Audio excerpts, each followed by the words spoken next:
rent them. Last year, the big difference that we saw was in the emergent counts between our check rows and inner row versus the on row. Last year, there was a 12% difference in emergence between the two. This year, we saw an 18% difference in emergence. And even this one right here, this was used with the hoe opener, and you can tell just by looking in here how we sit directly on the row. And even these plants here are even further behind than when we look at some of our straight inner row stuff. This was seeded April 23rd, which is why, if you guys are wondering why this is so far along. It's what we're seeing is almost identical to last year. So as long as you're not seeding directly on top of the row, everything's doing an okay job. You'll notice some purple flags out in here. What we're doing is we have these eye button weather sensors, and I keep these in here throughout the whole emergence period. And basically I'm recording the temperature to see if there's any microclimates being made inside the stubble heights. I place them directly on top of the row and directly in between the row, and we go from there to see if there's a difference. Last year, didn't see any differences in temperature, but this year, you never know.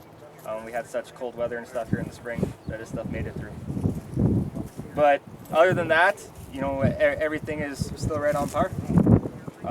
Some guys are wondering why we're not using RTK, and the common misconception in my mind is, and I'm kind of consider myself a bit of a GPS junkie, is there's no big difference between RTK versus an upgraded subscription if you're just using it to drive. When you hear sub-inch accuracy, they're not talking about how good you're seeding, that's repeatability. If you want to go back and use the same lines next year at a sub-inch accuracy, that's when you use RTK.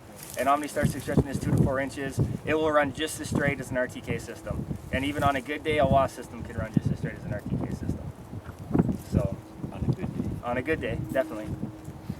So, but if you want the repeatability, that's where you start getting these upgraded signals. So if you were going to go down this field this year, take the map from this year, use it next year, jump over half the row spacing, then you should be using RTK. You should be. It depends if you want to be within that sub-inch. Yep. Well, if you want to continue using that. That's what farmers are trying to do. Yeah. Is And then trying to take that map, keep those lines from last year, and just nudge over 4 to 6 inches, whatever is appropriate. And so then you're using subscription base. It's not as good as RTK. Yeah. Well, and that's the RTK, and that's its purpose, right? That's its whole purpose. It's just a lot of guys think they need RTK just to make their equipment run straighter when they're actually seeding, which isn't the case. Have you considered going at a 5-degree offset? As just having like a smart hitch almost, like a smart hitch system. Instead of going up and down between these rows and trying to inter-row it, forget all that. Forget RTK, forget all that stuff. Just take your WAS offset 5 degrees. So instead of going 180, go 175. Then next year come to 180, next year go to 185. Why? 5 degrees every time. Same thing in the U.S. Guys in the U.S. will do it. And that's just enough the basic system. Because you're getting close to 12 inches of difference if you're... But you're not inter-row then? You're not inter-row. You're crossing. Yeah, so you're still losing. Inter-row is an advantage. You're still losing something. Yeah, you're not using the same lines again. Can I butt in for a second? Yeah. This would be a pain in the butt. As soon as you guys wake up and realise that inter-row seedings is where it's going to be all at, the better off you're going to be. Because, just observation. This row's perfect, that one's perfect, they're inter-row last year.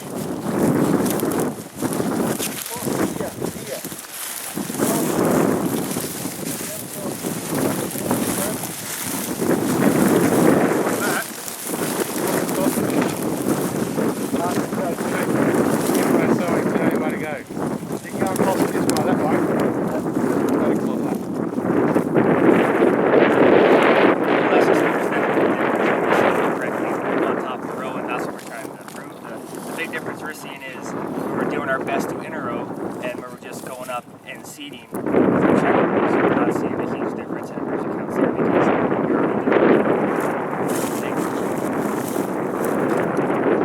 There's no doubt our results have shown that seeding on the row is bad and seeding in between the row is good.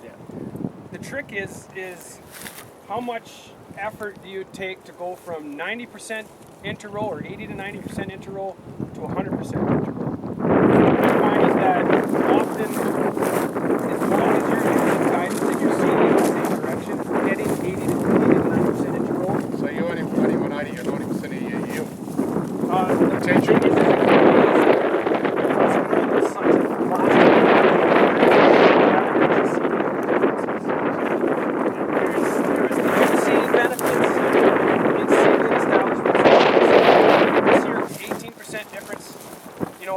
going to save a lot of money on seed by saving 20% of your seed.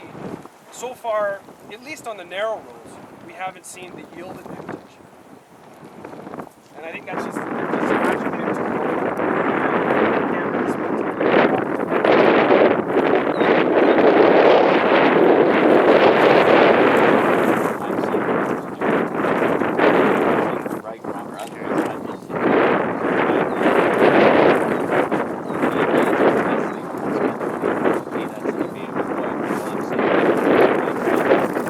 particularly in Montana, there's a lot of guys doing 5 degrees.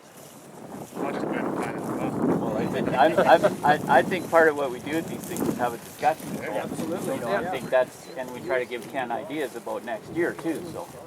So I still haven't actually grasped the concept of why you would do 5 degree offset versus Simply 90 degrees. Simply because of getting away from going down the road. Farmers recognize that going down the road can be an issue. So if you go 5 degrees, you're crossing the road, and there are things like leveling up the road, because if you go down the same road year after year, you start to get ridgy field, and then there's gopher holes and filling in gopher holes and badger holes, and 5 degrees doesn't impact your field efficiency greatly. It does a little bit, but not a whole bunch. So that's what they're doing. They're saying that the fields get ridgy if you keep going the same way. Now, if you go into row, well, then you get some of that taken away from it. But these are guys that aren't playing with RTK and aren't playing with subscription. There's What we used to find when we were running times, you'd throw saw from the interrow, which was ridged from last year, you'd throw it back to here for next year. Yeah. So you'd fill it up. Yeah. So it was perfect, you just kept swapping. Yeah, it makes sense. So why you wouldn't be running RTK and doing that every year, I don't understand. But Well, there's farmers that don't even have auto steer yet. oh, we used to go interrow seeding by eye. We have the club. And by midnight, don't you had a gutful of that? You know? Yeah. And then you've got to get up tomorrow and do it again. Yeah. So we have the competitions drill Yeah. with mid-row binders. Yeah. So now we have the mid-row binders running exactly